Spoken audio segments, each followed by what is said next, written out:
오늘 말씀은 이사야 19장 14절부터 25절까지의 말씀입니다. 여호와께서 그 가운데 어지러운 마음을 섞으셨으므로 그들이 애굽을 매사에 잘못 가게 함이 취한 자가 토하면서 비틀거림 같게 하였으니, 이집트에 대해서 하나님께서 심판하실 때에 그 나라의 현자 지도자들의 지혜를 빼앗음으로 말미암아 그야말로 갈팡질팡한 대혼란을 주겠다 하셨습니다. 그래서 잘 못 가게, 매사에 잘못 가게 하는 것, 그게 토하면서 비틀거림 같게 아주 추해 보이는 그런 상황이 되는 것이죠. 애굽에서 머리나 꼬리며, 머리나 꼬리는 지도자나 아니면 백성들이나 종려나무 가지, 마찬가지로 머리와 종려나무 가지, 꼬리나 갈대, 이게 이제 같은 의미로 쓰인 겁니다. 아무 할 일이 없으리라. 할 수 있는 게 없죠. 그야말로 하나님께서 무지막지한 혼란을 주실 때는 그야말로 할 수 있는 게 없습니다. 그날의 애굽이 부녀와 같을 것이라. 그들이, 부녀라는 것은 아무런 저항할 힘이 없을 정도로 연약한 존재를 말합니다. 그들이 만군의 여호와께서 흔드시는 손이 그들 위에 흔들림으로 말미암아 떨며 두려워할 것이며, 이미 출애굽기 때 한번 겪었지요. 하나님께서 10가지 재앙으로 치실 때에 이미 나라가 거덜나는 것을 체험했던 유일한 민족 아니겠습니까? 그런데 이 민족이 하나님의 손에 다시 한 번 더 흔들릴 때에 이건 완전 대혼란이 오는 거지요. 유다의 땅은 애굽의 두려움이 되리니 이는 만군의 여호와께서 애굽에 대하여 정하신 계획으로 말미암음이라. 그 소문을 듣는 자마다 떨리라. 그 날에 애굽 땅의 가나안 방언을 말하며, 이집트 땅에도 이스라엘 땅의 말을 할 수 있는 사람이 있겠죠. 만군의 여호와를 가리켜 맹세하는 5 성읍이 있을 것이며, 여기에서도 하나님께서 이 극심한 혼란을 주셨음에도 불구하고 이집트에 하나님을 믿는 5 성읍을 남겨놓으신다는 겁니다. 5 성읍, 한 나라에서 5 성읍은 굉장히 적은 수이기는 하지만 하나님께서 완전히 뿌리 뽑아 멸절하지 않고 자비를 베풀어서 남아서 구원받을 사람을 남겨놓으시는 것을 말합니다. 그 중 하나를 멸망의 성읍이라 칭하리라. 참 안타까운 일이죠. 그 중 하나가 멸망의 성읍이라고 합니다. 근데 이제 멸망의 성이라고는 하지만 또 쉬운 성경에서는 5 성 가운데 한 성은 태양의 성이라는 이름으로 불리게 될 것이다. 왜냐하면 우리 성경 난외주, 성경 그 본문 밖에 있는 조그만 작은 글씨 설명에 보면 일하헤레스 또는 태양성이라고 되어 있습니다. 멸망의 성읍이라고 하지만 또 한편으로는 태양성이라고 부르는, 이것이 어떤 상징인지 우리가 지금 명확히 알 수는 없지만 어쨌든 하나님께서 준비하고 있는 그런 심판과 구원받을 사람들이 있는 것을 선포하고 있는데, 다른 여러 고대 사본에 따르면 성경 그 두루마리들이 이제 고대에 여러 개들 있지만 그 중에 공통적인 것들이 이제 성경으로 이렇게 선택이 되는데, 멸망을 태양으로 기록한다고 합니다. 멸망을 태양으로 기록한다. 그리고 멸망의 성읍은 바벨론의 느부갓네살에 의해 파괴된 태양신의 본거지 벳세메스를 언급하는 것 같다. 왜냐하면 이제 예레미야 43장에 보면은 태양신의 본거지인 이 땅을 바벨론이 멸망시킬 것이다, 이런 예언이 있는데, 여기서도 마찬가지 하나님께서 남겨놓으시는 이 성읍이지만 그래도 여기에서 이렇게 멸망당하는 그 성읍 혹은 태양의 성이라 불리는 이 성. 그래서 어떻게 보면 이런 걸 힌트로 하여 이 멸망당하는 성읍의 위치 이런 것들을 추정을 할 수도 있겠죠. 하여튼 예언은 그때 당시의 사람들에게 이야기하는 선포되는 말이기도 하지만 동시에 또 말세를 살아가는 우리에게도 선포되는 말씀이기도 합니다.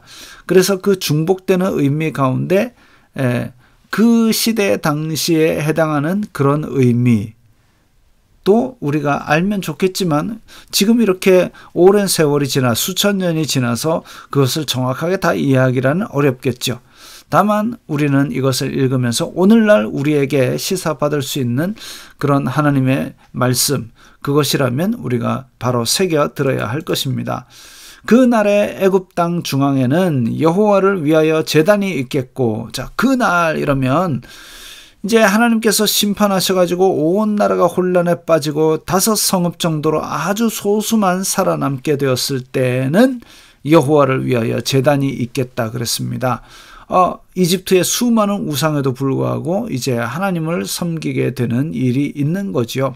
그 변경에는 그 가장자리 바깥 성읍에는 여호와를 위하여 기둥이 있을 것이요. 자, 같은 의미로 쓰인 겁니다. 중앙에는 제단이 있고 변경에는 기둥이 있다. 즉 이집트 땅은 배교의 중심지, 우상 숭배, 다신교의 중심지였지만 이제는 하나님을 섬기는 그런 나라가 된다라는 것이죠. 이것이 애굽 땅에서 만군의 여호와를 위하여 징조와 증거가 되리니 이는 그들이 그 압박하는 자들로 말미암아 여호와께 부르짖겠고, 자, 이집트가 아주 강한 외국에 의해서 침입을 받을 때에, 침략을 받을 때에 이제 그들이 여호와께 부르짖겠고 여호와는 그들에게 한 구원자이자 보호자를 보내사 그들을 건지실 것임이라.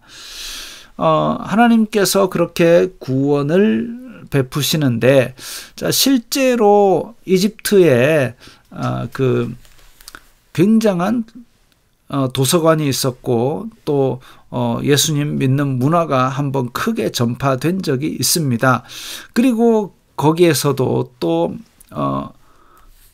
그 콥트어 사본이라고 하는 성경들이 많이 발견되는 얘기가 지금도 이렇게 종종 올라오는데, 콥트어 사본이라는 부분들은 실제로 이집트에서 이제 복음이 전파된 것을 왜곡하고 약간 이렇게 신비주의 이단처럼 그렇게 변개시킨 그런 것들이 굉장히 많습니다. 그래서 이집트에서 성경의 사본이 발견되었다는 것은 이집트에 복음이 전파되고 한번 이렇게 휩쓸었다라는 것을 말하는데, 그런데 그것을 유지하지 않고 다시 우상 숭배로 돌아가고 이상한 신비주의 이단들이 들어가고, 그래서 그들이 기록한 콥트어 사본이 나왔을 때에 정말 우리가 보는 성경과 맞지 않는 허황된 소리들이 막 나오는 것을 볼 수가 있습니다. 안타까운 일이지요. 여호와께서 자기를 애굽에 알게 하시리니, 자, 에스겔에도 계속 나오는데 내가 여호와인 줄 알리라. 그것이 하나님의 선교입니다. 하나님께서 하나님 되심을 이방 땅에도 다 드러내시는 것이죠. 그래서 이집트에도 그렇게 알게 하시리니 그날에 애굽이 여호와를 알고 제물과 예물을 그에게 드리고 경배할 것이요 여호와께 서원하고 그대로 행하리라. 이거는 이스라엘 자손들처럼 하나님을 섬기는 그런 하나님을 섬기는 행위들을 그대로 하는 것을 봅니다. 여호와께서 애굽을 치실지라도 치시고는 고치실 것이므로 그들이 여호와께로 돌아올 것이라. 여호와께서 그들의 간구함을 들으시고 그들을 고쳐 주시리라. 자, 하나님께서 심판을 하시지만 이집트 사람들이 괴로워하고 그로 말미암아 애곡할 때에 하나님께서 그들을 불쌍히 여기사 남은 자들을 세워서 다시 회복시켜 주시는 것이죠. 무조건 때려 패가지고 전멸시키는 것이 하나님의 목적이 아닌 것입니다. 그래서 악을 정화하고 구원할 사람을 구원하시는 것이죠. 그날에 애굽에서 아수르로 통하는 대로가 있어 아수르 사람은 애굽으로 가겠고 애굽 사람은 아수르로 갈 것이며 애굽 사람이 아수르 사람과 함께 경배하리라. 누구를요? 하나님을 경배하게 되는 것이죠. 그날에 이스라엘이 애굽 및 아수르와 더불어 셋이 세계 중에 복이 되리니, 어떻게 보면 이스라엘이 이집트랑 합쳐가지고 아시리아를 막아보려고 애를 쓰다가 결국은 아수르한테 북이스라엘이 삼켜짐을 당하는데 셋이 세계 중에 복이 된다고 했습니다. 남유다 왕국은 이스라엘과 이집트와 아수르 사이에서 이리 치고 저리 치고 그야말로 고통만 당했던 것이죠. 이는 만군의 여호와께서 복주시며 이르시되 내 백성 애굽이여, 아니 이집트를 하나님께서 내 백성이라 부르십니다. 왜? 심판을 당하고 나서 아주 극소수만 살아남아가지고 이들이 하나님을 섬겼기 때문에 내 백성이라고 부르신 것이지요. 내 손으로 지은 아수르여, 분명히 아수르가 활동하고 또 아수르가 망하게 한 것도 분명히 하나님의 손길 안에 있었습니다. 나의 기업 이스라엘이여, 복이 있을지어다 하실 것임이라. 그렇기 때문에 하나님의 이 복의 선포 때문에 회복된 이집트나 아니면 아시리아나 또 이스라엘, 이런 나라들이 하나님의 손길 안에서 흥망성쇠를 그 주권에 따라 하는 것이죠. 그런데 지금 이렇게 하나님께서 복을 선포하시면 복을 받고, 하나님께서 화를 선포하고 심판을 선포하시면 심판을 받기 때문에, 그래서 우리는 이런 하나님의 섭리를 믿고 의지하며, 또한 전혀 받아들일 것 같지 않는 사람들에게도 때를 얻든지 못 얻든지 복음을 전파해야 할 것입니다.